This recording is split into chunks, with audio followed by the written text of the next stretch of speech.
According to Wikipedia, Bloom's taxonomy is a set of three hierarchy models used to identify educational learning objectives with levels of complexity and specificity. Bloom's taxonomy was created in 1956 under the leadership of educational psychologist Dr. Benjamin Bloom in order to promote higher forms of thinking in education, such as analyzing and evaluating concepts, processes, procedures, and principles, rather than just remembering facts. Bloom's taxonomy comprises of three learning domains, such as the cognitive, affective, and psychomotor, and assign to each of these domains a hierarchy that corresponds to different levels of learning. It is also divided into higher-order thinking skills and lower-order thinking skills. Cognitive means knowledge, and it is under lower-order thinking skills, which comprise of knowledge, comprehension, and application of Bloom's taxonomy. Psychomotor means skills, and it is under higher-order thinking skills, comprises of analyze, evaluate, and create. And the last one is affective, which means attitude or behavior of the students. Bloom's taxonomy are divided into knowledge, which means recalls of methods and processes, comprehension, wherein ideas are being communicated, application, use of abstraction in particular and concrete situation, analysis means breakdown of a communication into its constituent elements or parts. Synthesis involves putting together of elements and parts to form a whole. Evaluation engenders judgment about the value of materials and methods for a given purpose. A revised Bloom's taxonomy was created in the year 2001 with his collaborators, including Max Englehart, Edward Furst, Walter Hill, and David Krathwohl, published a framework for categorizing educational goals, Taxonomy of Educational Objectives.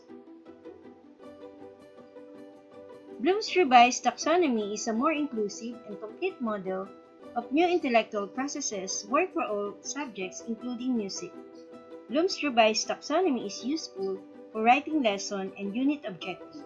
So this action word describes the cognitive processes by which thinkers encounter and work with knowledge. Revised Bloom's taxonomy was created, wherein it comprises of remember, which means recognizing and recalling, understanding, which means interpreting, exemplifying, classifying, summarizing, inferring, comparing, and explaining. It also means understanding what the fact means. Apply means executing and implementing. It also means applying the facts, rules, concepts, and ideas. Analyze means differentiating, organizing, and attributing, breaking down information into component parts. Evaluate means checking. It also means judging the value of information or ideas. Create means generating, planning, and producing. It means combining parts to make a new whole. Verb to be used on remember under Bloom's taxonomy. Choose, define, find, how, label, list, match, name, omit, recall, relate, select, show, spell, tell, what, when, where, which, who, why. Additional digital platform verb on remember are copy, define, find, locate, quote, listen, Google, repeat, retrieve, outline, highlight, memorize, network, search, identify, tabulate, duplicate, matching.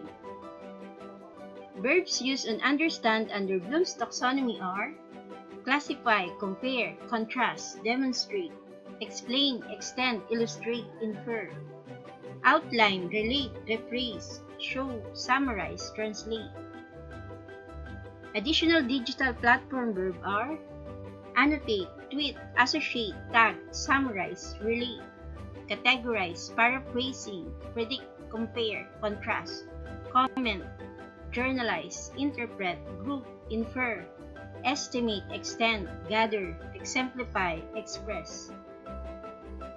Verbs under apply are apply, build, choose, construct, develop, experiment with, identify, interview, make use of, model, organize, plan, select, solve, utilize. Additional digital platform verb under apply are acting out, articulate, reenact, load, choose, determine, display, judge, execute, examine, implement, sketch, experiment, hack, interview, paint, prepare, play, integrate, present, chart.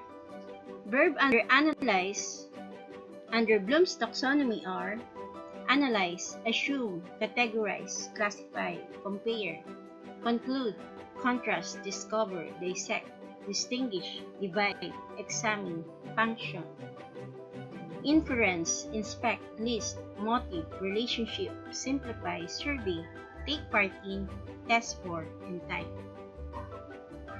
Additional digital platform verbs are analyze, calculate, categorize, breaking down, correlate, deconstruct, link, mash, mind mapping, organize, appraise, advertise, divide, deduct, distinguish, illustrate, question, structuring, integrate, attribute, estimate, and explain.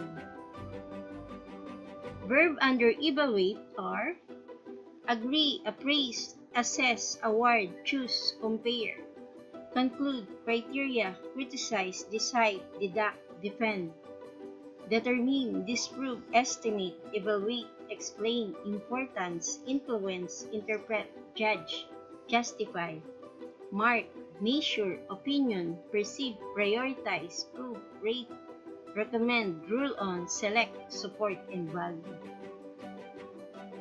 Additional digital platform verbs are argue, validate, test, score, assess, criticize, comment, debate, defend, detect, experiment, grade, hypothesize, measure, moderate, cost, predict, rate, reflect, review, editorialize. And the last part, which is the higher order thinking skills, verbs are adapt, build, change, choose, combine, compile, compose, construct, create, delete, design, develop, discuss, elaborate, estimate, formulate, happen, imagine, improve, invent, make up, maximize, minimize, modify, original, originate, plan, product, propose, solution, solve, suppose, test, and theory. And additional digital platform verb under create are create, blog, build, animate, adapt, collaborate, compose, direct, devise, podcast, wiki building, write, film, program, simulate, roleplay, solve, mix, facilitate, manage, negotiate, and lead.